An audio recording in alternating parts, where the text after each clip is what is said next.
कहानी की शुरुआत आसमान से हजारों किलोमीटर ऊपर बसी एक रहस्यमयी दुनिया से हुई, जहां पहुंचना ही मौत को दावत देने जैसा था। फिर भी कुछ सैनिक अपनी जान दांव पर लगाकर वहां तक जा पहुंचे, लेकिन अगले ही पल उनका सामना उस दुनिया के सबसे खतरनाक और विशाल राक्षस से हो गया। जैक ने उसकी आहट महसूस की और तुरंत पानी में सिर डुबोकर छिप गया। तभी उसके सामने एक विशालकाय पैर दिखाई दिया, जिससे पास खड़ी भेड़ें डरकर भागने लगी। तभी राक्षस ने एक भेड़ को पकड़कर कच्चा ही निगल लिया। ये खौफनाक नजारा देखकर जैक बुरी तरह घबरा गया। उधर पेड़ के पीछे छिपा एक सैनिक पीछे मुड़कर राक्षस को देखने लगा, लेकिन तभी राक्षस ने नाक सिकोड़कर उसकी गंध पहचान ली। डर के मारे सैनिक फिर से पेड़ के पीछे छुप गया, पर राक्षस बड़े बड़े कदमों से उसकी ओर बढ़ने लगा। सांस रोके खड़ा सैनिक अब खुद को नहीं रोक पाया और अचानक भागने लगा, लेकिन अब बहुत देर हो चुकी थी। वो राक्षस की नजर में आ चुका था। उसने बिना वक्त गवाए पूरा पेड़ जड़ से उखाड़कर फेंक दिया। सैनिक जान बचाकर भागने लगा, पर उसकी छोटी टांगें उस राक्षस की लंबी टांगों के सामने टिक नहीं पाई। राक्षस ने तेजी से कदम बढ़ाए और एक ही बार में उसे बेहोश कर दिया। पहली बार इंसान को देखकर वह उसके पास झुका और गौर से देखने लगा। जैसे ही वह उसे उठाकर ले जाने वाला था, उसी वक्त कप्तान तलवार लेकर उसकी ओर दौड़ पड़ा और पूरी ताकत से तलवार राक्षस की एड़ी में घोंप दी। दर्द से तिल मिलाकर राक्षस पीछे मुड़ा, लेकिन अगले ही पल उसने हल्का सा पैर मारकर कप्तान को दूर फेंक दिया। फिर उसने अपने पैर में फंसी तलवार निकाली और दोनों सैनिकों को उठाकर खाने के लिए ले गया। दूर खड़ा जैक ये सब देख रहा था। उसी पल उसे एहसास हुआ कि वह यहाँ आकर कितनी बड़ी गलती कर चुका है। दरअसल कुछ समय पहले जैक को एक पादरी की मदद से कई जादुई बीज मिले थे, लेकिन जैसे ही उसकी गर्लफ्रेंड जो एक राजकुमारी थी जब जैक से मिलने आई, तभी उन बीजों में से एक बीज पानी के संपर्क में आते ही तेजी से बढ़ने लगा, जिससे अचानक पूरा लकड़ी का घर जोर जोर से हिलने लगा और नीचे से अजीब डरावनी आवाजें आने लगी। दोनों डर के मारे वहां से हिल भी नहीं सके और तभी अचानक जमीन फट गई और एक विशाल बेल घर को चीरते हुए आसमान की ओर बढ़ गई। ये देखकर राजकुमारी तुरंत भागने की कोशिश करने लगी, लेकिन तभी एक मेज उसके ऊपर गिर गई। जैक उसे बचाने के लिए आगे बढ़ा, लेकिन तभी बेलों ने उसे उछालकर घर से बाहर फेंक दिया। उसी पल एक लकड़ी का दरवाजा अचानक खुल गया और राजकुमारी को एक रास्ता दिखाई दिया, लेकिन जैसे ही वह बाहर भागने लगी, उसी समय बेल ने अचानक दरवाजा बंद कर दिया। राजकुमारी दरवाजा खोलने की कोशिश करने लगी, लेकिन दरवाजा जरा भी नहीं हिला। यह देखकर जैक ने बेलों को काटने के लिए तुरंत एक कुल्हाड़ी उठा ली, लेकिन तभी अचानक पूरा घर जड़ों समेत उखड़कर आसमान की तरफ बढ़ने लगा। ठीक आखिरी पल में जैक ने छलांग लगाकर किनारे को पकड़ लिया, लेकिन बेलें इतनी तेजी से बढ़ रही थी कि कुछ ही सेकंड में घर हजारों मीटर ऊपर पहुंच गया। जैक पूरी ताकत से कुल्हाड़ी चलाकर बेल को काटने लगा। जैसे ही बेल टूटी, राजकुमारी ने तुरंत दरवाजा खोल दिया, लेकिन अगले ही पल उसके पैरों के नीचे की लकड़ी टूट गई और हाथ पकड़ने के बावजूद वह 10,000 मीटर की ऊंचाई से नीचे गिरने लगा। जैक जादुई बैलों से फिसलते हुए जमीन की ओर बढ़ने लगा, लेकिन रास्ते में बेलों ने उसकी स्पीड को थोड़ा कम कर दिया और आखिरकार वह जमीन पर गिरकर बेहोश हो गया। लेकिन राजकुमारी की किस्मत इतनी अच्छी नहीं थी, क्योंकि बेल उसे अपने साथ आसमान के दूसरी तरफ ले गई। अगली सुबह जैक घबराकर जागा और देखा कि सामने राजा खड़ा था, जो राजकुमारी को ढूंढ रहा था। यह देखकर जैक के होश उड़ गए और मजबूरी में उसने पूरी बात राजा को बता दी। जब जैक ने आसमान की ओर इशारा किया, तभी सबने देखा कि एक विशाल बेल सीधी आसमान को चीरती हुई ऊपर जा रही थी। जैसे ही राजा को सच्चाई का पता चला, उसने बिना एक पल गवाए सैनिकों की एक टुकड़ी जैक के साथ राजकुमारी को बचाने के लिए भेज दी। जल्द ही सब लोग उस बेल के सहारे ऊपर चढ़ते हुए बादलों के पार पहुंच गए। फिर कप्तान ने आगे बढ़कर एक तरफ से दूसरी तरफ स्लाइड करना शुरू किया, क्योंकि राजकुमारी तक पहुंचने का यही एक रास्ता था। मजबूरी में जैक ने अपनी बेल्ट उतारकर खुद को तैयार कर लिया, लेकिन जैसे ही वो आगे बढ़ने की सोच ही रहा था, तभी पास खड़े घुंघराले बालों वाले आदमी ने उसे जोर से लात मारकर आगे धकेल दिया। इतनी ऊंचाई देखते ही जैक की हालत खराब हो गई और बीच रास्ते में स्लाइड करते वक्त उसके हाथ अचानक छूट गए और वो सीधे नीचे जा गिरा। लेकिन किस्मत से बीच रास्ते में बेलों ने उसे थाम लिया। होश में आते ही वह बिना रुके फिर से ऊपर चढ़ने लगा। ऊंचाई पर पहुंचते ही मौसम पूरी तरह बिगड़ गया। चारों तरफ तेज तूफान और कड़कती बिजली थी। तभी अचानक एक झटकेदार बिजली सीधे एक सैनिक पर गिर गई, जिससे वह फिसल गया और बाकी सैनिक उसे टकराकर नीचे गिरने लगे। लेकिन आखिरी पल में एक सैनिक ने रस्सी को मजबूती से पकड़ लिया, जिसकी वजह से बाकी लोगों की जान किसी तरह बच गई। लेकिन जो सैनिक नीचे गिरे थे, वे अब हवा में लटके हुए थे। अगर उन्हें तुरंत ऊपर नहीं खींचा गया तो पूरी टीम खतरे में आ सकती है। तभी रेडरिक पास खड़े उसके साथी से बोला कि रस्सी काट दो। उस आदमी को यह आइडिया अच्छा लगा और उसने तुरंत अपने पैर से छुपा हुआ चाकू निकाल लिया। नीचे लटके सैनिक ऐसा न करने के लिए गिड़गिड़ाने लगे, लेकिन उसने बिना दया दिखाए रस्सी काट दी और लटके सैनिक 10,000 फीट की ऊंचाई से नीचे जा गिरे। किसी तरह बाकी बचे सैनिक ऊपर तक पहुंच गए और तब तक सुबह भी हो चुकी थी। जैक ने जैसे ही पीछे मुड़कर देखा, वह पूरी तरह हैरान रह गया, क्योंकि बादलों के ऊपर एक विशाल दुनिया मौजूद थी और यह नजारा देखकर सब लोग उस तरफ बढ़ने लगे। तभी कप्तान को जमीन पर ताजे पैरों के निशान दिखाई दिए, जिससे उसने अंदाजा लगाया कि राजकुमारी नीचे नहीं उतरी बल्कि यहीं कहीं है। और जब सब लोग गुफा से बाहर निकले, तभी सामने का नजारा देखकर कप्तान दंग रह गया, क्योंकि ये दुनिया उम्मीद से कहीं ज्यादा विशाल थी। सभी लोग आगे बढ़ते हुए इलाके की जांच करने लगे। तभी उनकी नजर पेड़ों की टहनियों पर पड़ी। उन्हें वहां राजकुमारी के छोड़े हुए निशान मिले। उसी दौरान जैक को जमीन पर वही किताब भी मिल गई जो उसने राजकुमारी को दी थी। तभी उनकी नजर टूटी हुई टहनियों पर पड़ी और इसी से उन्हें अंदाजा हो गया कि राजकुमारी को कोई खतरनाक जीव उठाकर ले गया है। इसके बाद सभी लोग दो टीमों में बंट गए और अलग अलग दिशा में राजकुमारी को ढूंढने निकल पड़े। रास्ते में जैक और उसके साथी एक नदी के पास पहुंचे, जहां उन्हें मोटी ताजी भेड़ों का झुंड दिखाई दिया। कई दिनों से भूखे होने की वजह से उन्होंने एक भेड़ को पकाने का सोचा, लेकिन जैसे ही वे भेड़ पकड़ने की कोशिश करने लगे, तभी गलती से पास में लगा हुआ जाल एक्टिव हो गया।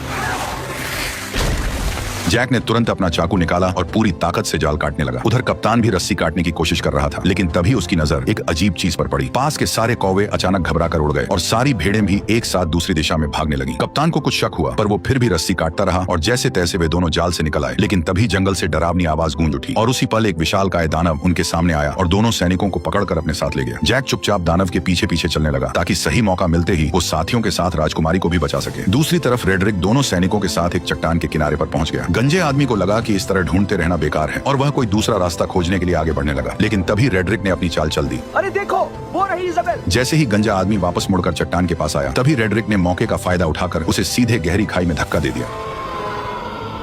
यह देखकर रेडरिक का दोस्त जोर जोर से हंसने लगा। तभी एक विशाल हाथ ने अचानक उसे पकड़ लिया। ठीक उसी पल पीछे से एक और पहाड़ जितना बड़ा दानव उसके सामने आ गया। रेडरिक डर के मारे वहीं जमीन पर गिर पड़ा और जल्दी जल्दी अपने बैग में कुछ ढूंढने लगा। लेकिन जैसे ही दानव उसे पकड़ने के लिए हाथ बढ़ाने लगा, ठीक उसी पल रेडरिक ने एक चमकता हुआ ताज बाहर निकाल लिया। ताज को देखते ही दानव वहीं रुक गए, मानो किसी अदृश्य ताकत ने उन्हें जकड़ लिया हो। दरअसल ये एक जादुई ताज था, जिसके हाथ में भी ये शक्तिशाली ताज होता, दानव उसकी हर बात मानने को मजबूर हो जाते। उधर जैक दानव का पीछा करते करते उनके ठिकाने तक पहुंच गया और वहां का नजारा देखकर वह हैरान रह गया, क्योंकि चारों तरफ खूबसूरत झरने और ऊंचे ऊंचे पहाड़ थे जो किसी स्वर्ग से कम नहीं लग रहे थे। वहीं पर दो सिर वाला दानव राजकुमारी को एक पिंजरे में कैद किए हुए था। फिर वह उसे बाकी दानवों के पास ले गया, जहां सारे दानव इकट्ठा होकर उसकी तरफ देखने लगे। तभी वो दानव भी लौट आया जिसने कप्तान और उस मोटे सैनिक को पकड़ा था। उसने उन दोनों को लाकर पिंजरे के पास फेंक दिया। यह देखकर दो सिर वाले दानव को शक हुआ कि शायद और भी इंसान यहाँ मौजूद हैं। इसलिए उसने जमीन पर पड़े एक मोटे सैनिक को पकड़ लिया और उसकी गर्दन मरोड़कर उसे जिंदा ही निगल लिया। इसके बाद दानव ने उसके कवच को बाहर थूक दिया। पर जैसे ही वो दानव कप्तान को धमकी देने लगा कि वह राजकुमारी को भी खा जाएगा, तभी पास से एक आवाज आई जिसने सबका ध्यान अपनी तरफ खींच लिया। दरअसल वो आवाज किसी और की नहीं, बल्कि उसी गद्दार रेडरिक की थी। उसके सिर पर पहने ताज को देखते ही बाकी सभी दानव तुरंत घुटनों के बल झुक गए और उसी पल उसका असली प्लान सबके सामने आ गया। वह सीधे दो सिर वाले दानव के सामने गया और उसे घुटनों पर आने का हुक्म दिया। उसके सिर पर ताज देखकर दो सिर वाला दानव मजबूरी में झुक गया और फिर रेडरिक उसके चेहरे पर पैर रखकर धीरे धीरे चलते हुए सिंहासन की ओर बढ़ गया और उसी पल से रेडरिक दानवों की दुनिया का नया राजा बन गया। उसने इंसानों पर हमला कर पूरी दुनिया जीतने का ऐलान कर दिया। उसकी बातें सुनकर दानव सेना बहुत ज्यादा खुश हो गई, पर दो सिर वाले दानव के दिमाग में कुछ और ही चल रहा था। उधर दानव ने कप्तान को पकाने के लिए उठाकर सीधे चिपचिपे आटे पर फेंक दिया। वह जितना छटपटाया उतना ही उसमें फंसता चला गया। तभी दानव आगे बढ़ा और उसने कप्तान के ऊपर मुट्ठी भर आटा पटक दिया। इसके बाद दानव ने बड़ी ही घिनौनी हरकत की।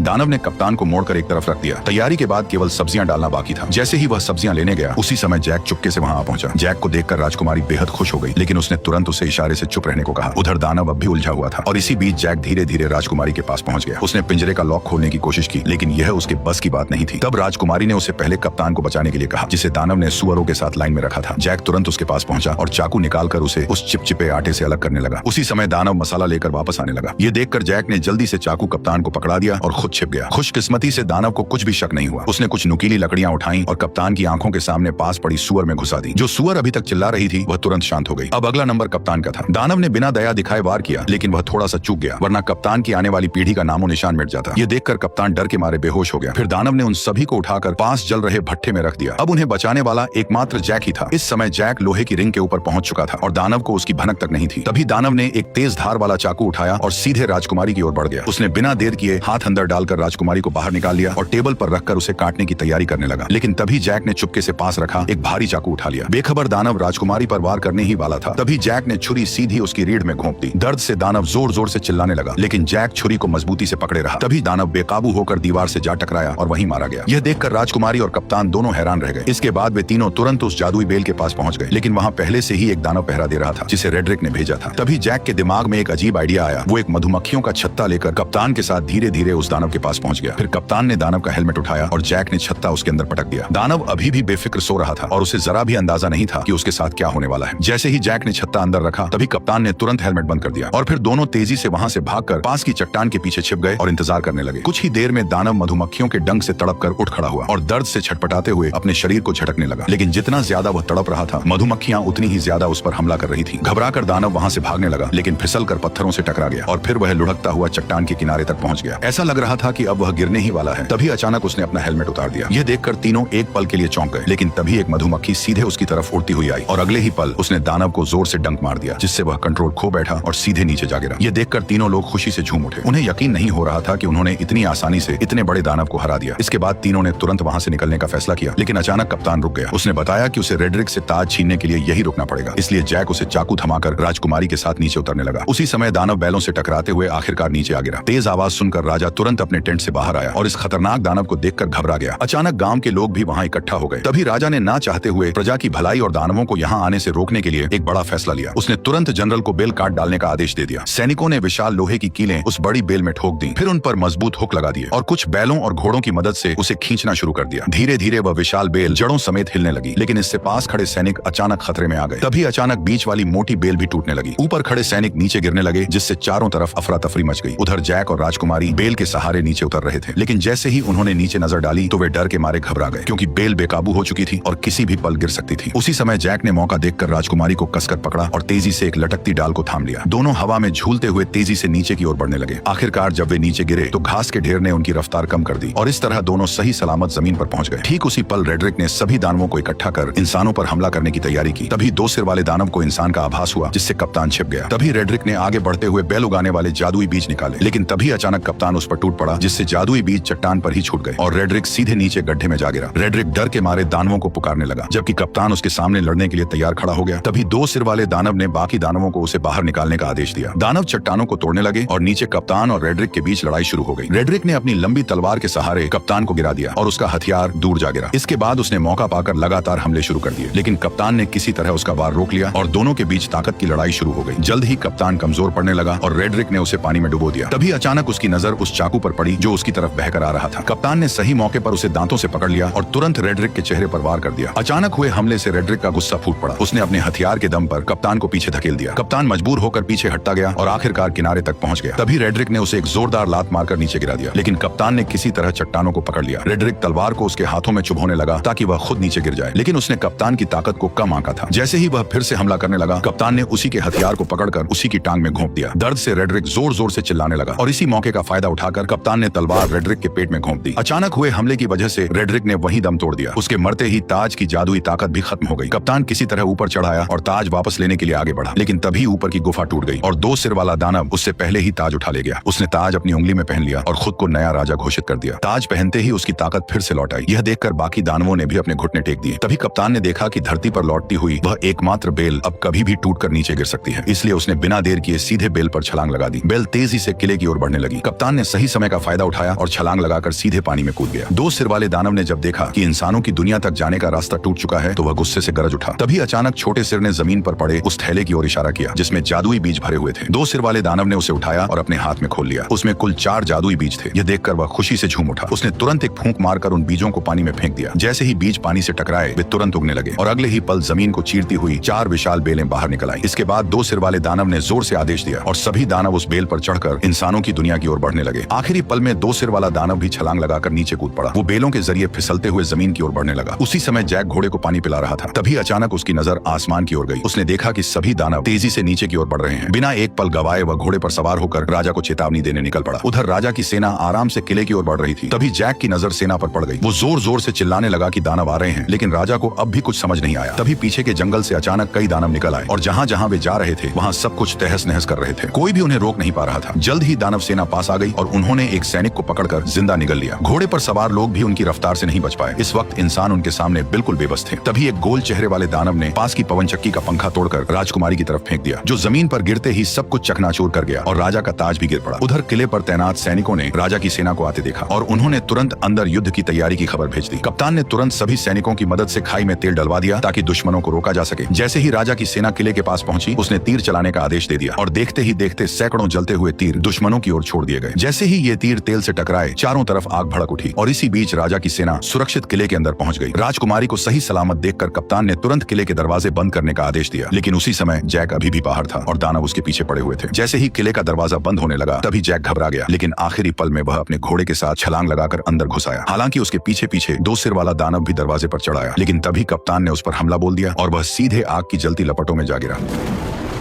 जल्द ही आग ने उसे पूरी तरह घेर लिया, लेकिन हैरानी की बात यह थी कि उसके अपने लोग भी उसे बचाने नहीं आए, बल्कि बस खड़े खड़े उसे जलते हुए देखते रहे। उधर लोग अभी आपस में बात ही कर रहे थे कि अचानक आसमान से एक बड़ा लोहे का घंटा तेजी से किले की ओर आया। उसने दीवार को ध्वस्त कर दिया और सीधे नीचे जा गिरा। इससे पहले कि कोई कुछ समझ पाता, अचानक युद्ध का बिगुल बज उठा। तभी दो बड़े लोहे के हुक किले के दरवाजे की तरफ फेंके गए, जिन्हें दानव मजबूती से खींचने लगे। तभी इंसानों और दानवों के बीच खींचतान शुरू हो गई। असल में यह सब गोल चेहरे वाले दानव का प्लान था, जिसने और ज्यादा दानवों को बुलाकर किले के दरवाजे को तोड़ने का आदेश दिया। अंदर का माहौल पूरी तरह अफरा तफरी में बदल गया। राजकुमारी जैक को लेकर किले के अंदर की तरफ भागी। उधर बूढ़े राजा ने सभी सैनिकों को आदेश दिया कि वे दानवों को रोकने के लिए क्रॉसबो का इस्तेमाल करें। जल्द ही और भी दानव आ गए और उन्होंने पूरी ताकत से खींचना शुरू कर दिया। तभी कप्तान के आदेश पर सैनिकों ने कई सारे क्रॉसबो छोड़ दिए, जो सीधे लकड़ी के दरवाजे पर जा लगे। सटीक निशाना लगते ही सैनिक तुरंत क्रॉसबो गाड़ियों को पीछे खींचने लगे। किले की सेना टुकड़ियों में बट गई और राजा भी मदद के लिए आ गया। वो कप्तान